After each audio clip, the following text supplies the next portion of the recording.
feel like just something's taken from me. I don't have this thing that I had anymore. And so, again, since there's so much power in it, we should start thinking about sex as a gift. You have the power. Sounds like some sort of Mighty Morphin Power Ranger thing. But you have the power in you to be able to give somebody this wonderful thing that you have. And that begs to be respected. Right?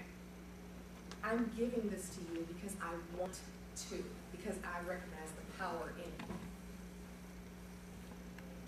So it's about honoring each other.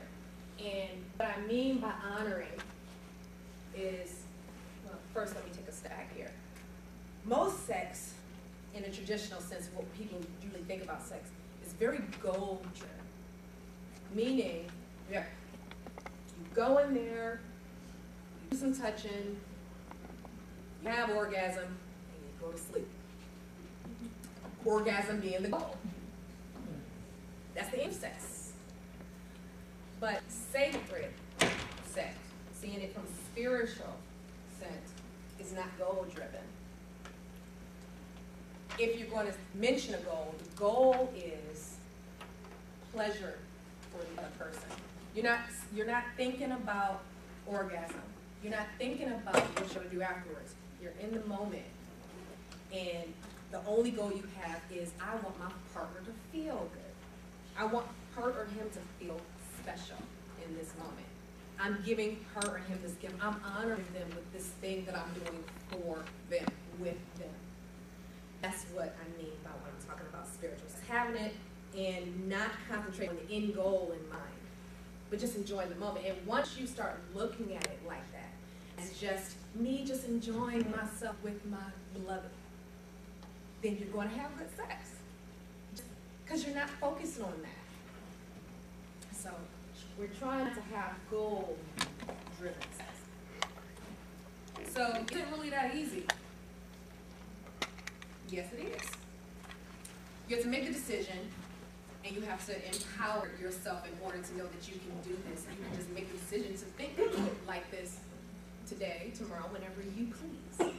If a rape victim can get power taken away from them that quickly, why can't we all make a decision to think a different way about sex? You don't need a class. So, the next slide talks about that in a little bit more detail. This is a quote, and I love this quote by Sir Thomas Browne. I am the happiest man alive. I have in me that I can convert poverty to riches, adversity to prosperity, and I am more invulnerable than Achilles. Fortune hath not one place to hit me. Beautiful. So, he was talking about making the decision, making the choice here. Yeah, I may be poor, but I'm fortunate. It's a change of mindset.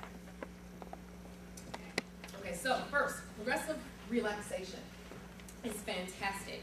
And what that involves is visualization. Okay? Again, we think ourselves to stress. We think ourselves to depression. That's what is in the mind. We think ourselves to these things. Why can't we think ourselves to wellness? If we can think ourselves bad, why can't we think ourselves good? It only makes sense that we think ourselves good, right? We just have to make the decision. So, progressive relaxation does that. We do so much. We're running around. We have things to do. We have to pick up the kids. We have to cook. We have to provide for the family. We don't have any money. It's stressful doing all these things. What progressive relaxation does is make you slow down and to concentrate on what's happening right now.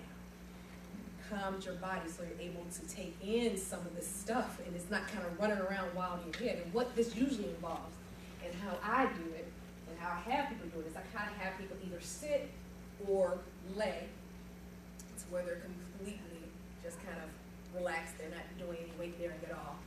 And you imagine each body part progressively relaxing. And you're imagining the energy just kind of pushing all the bad stuff out.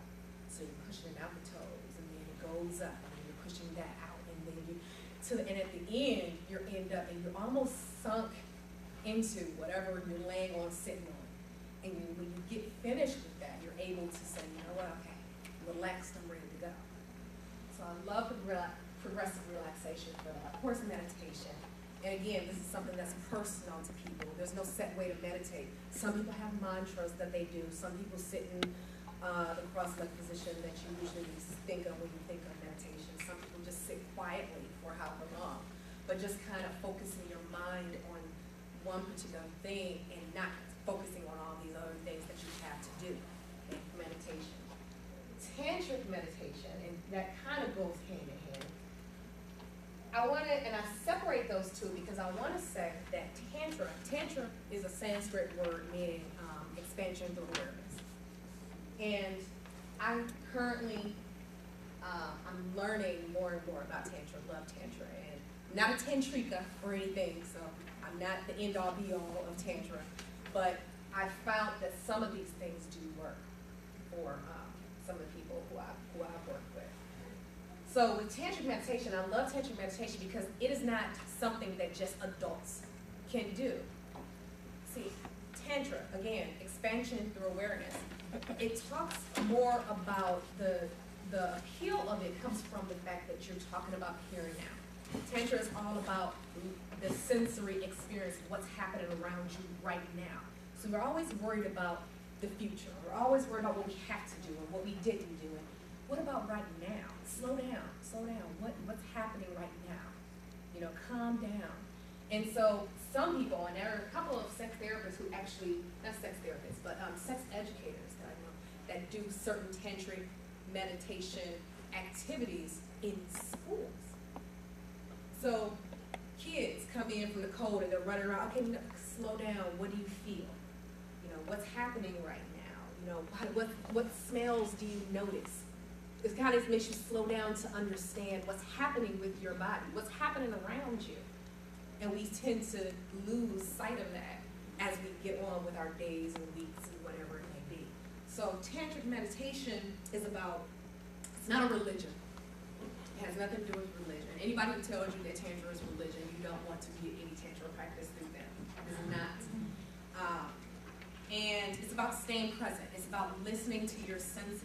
It's about honoring your partner and yourself. It's about getting to the truthfulness and connecting with you. And this is where Tantric meditation is great for both singles and couples because you're getting back to you, what it is that you want, what the needs that you have. And you do this through breath work and through breathing, making sure you're breathing, not from the chest, but from the belly. You know, breathing to calm yourself down, breathing yourself to relaxation. Okay, and it's about moving your energy in that way. It's about honoring each other. And the thing is, when you're doing tantric meditation, there are some things, there are some exercises that you do that are wonderful. One of them being eye gazing. And this is probably the main one that you'll see if you go anywhere and you're learning about Tantra. But basically, you and a partner, and another thing that I love about Tantra is that it doesn't, you can connect, because it's about connecting with people. It's not just about you connecting with a partner. You connect with anybody, because that's what we're social creatures. We want to connect with people. And so you just kind of stand, you know, and first of all, they ask, you know, may I? You say yes, and they put their hands on your heart. Okay? But it's always they ask. Just come and put their hands there. Because it's a respect that you give somebody. May I? Yes. And then what you do is you hold their hand and they hold yours on their heart. And you just look into their eyes and you gaze. Mm-hmm. Sounds really hokey and weird, and it seems like it too the first time that you do it. And it's kind of like, okay, I'm just staring at her. What is this? But the thing is, what it encourages you to do is to not look at somebody, but you're looking into someone. And when it happens for you, it is amazing because you feel like you're getting to know this person on another level. Some people, I've seen people break down and cry after doing that because you hit an emotion in them because they feel like they're being seen. People look at me all the time, but I'm being seen by this person who I don't even know. You can connect with people that you don't even know like that. That's the greatness and the wonder of Tantra. The magic that happens for some people. Also, another thing that I love just the magic of saying somebody's name. A lot of times we go and we are in relationships with people and we say, you know, honey, I love you. I love you, honey. Honey, honey, honey. We have all of these pet names that we call each other. But what if you said, there's a difference here. Honey, I love you. And Erica, I love you. I said them the same way. But one is more impactful than the other because one draws your attention. It's kind of like, honey, I love you. Okay, honey, I'm doing something. But Erica, yes, I love you. Saying their name has so much impact. You know, just little things like that. It's about being mindful of what you're doing and how you're relating to somebody and making somebody feel special. So tantric sex, then, and I'm going to go ahead and the next slide illustrates what goes into tantric sex. Become loving. It's by Oprah. Become loving. When you are in the embrace, become the embrace. Become the kiss. Forget yourself so totally that you can say, I am no more. Only love exists. That sums up what tantric sex is. See, the thing is, again, not goal-driven. You are in the moment so much that you only forget even what's happening. It's all about just the love that's happening and the embracing and the whatever that you guys are doing in that moment. It's about connecting.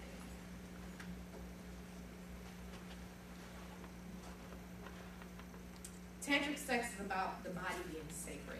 Like I've been talking about, this is why I'm not spending a whole lot of time talking about the spiritual because I think that I've talked about this a little bit throughout. But the body is sacred, okay? And a lot of times, and this is the part that I'm still kind of learning about, some people have shown that when they do and when they engage in tantric sex, sacred sex, that they actually experience better orgasm or longer orgasms. Or multiple, or whatever it may be, sex lasts longer because you're not worried about all that. That's just a byproduct of what you're doing. You see what I mean? So,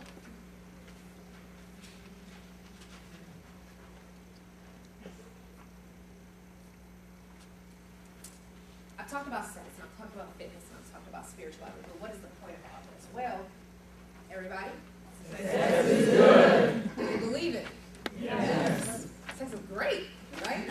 Sex is wonderful. Sex is awesome. Sex is fantastic. Sex, sex, sex, sex, sex. But sex is not everything. It's not sex, right? It's connection. Connection is everything. That's what we want. Again, sex is only a vehicle. Okay. And then the third point that I want everybody to get, you have the power over what fuels your mind, body, and spirit. You have the power here. You can change whatever misconceptions, whatever issues that you have with sex. You do that. You decide how you interpret it and how you have it from here on out. And originally I said I want to give great sex to the masses. And we learned again, it's not about sex, it's about communication. So really what I'm saying is I want to give great communication to the masses. And I want to help them be able to do this effectively through sex when they're having it. Again, sex meaning healthy sex. So I'm doing several things in my life in order to help facilitate this. And I found that there was a real need for this. And I'm going to go into talking a little bit about the holistic program that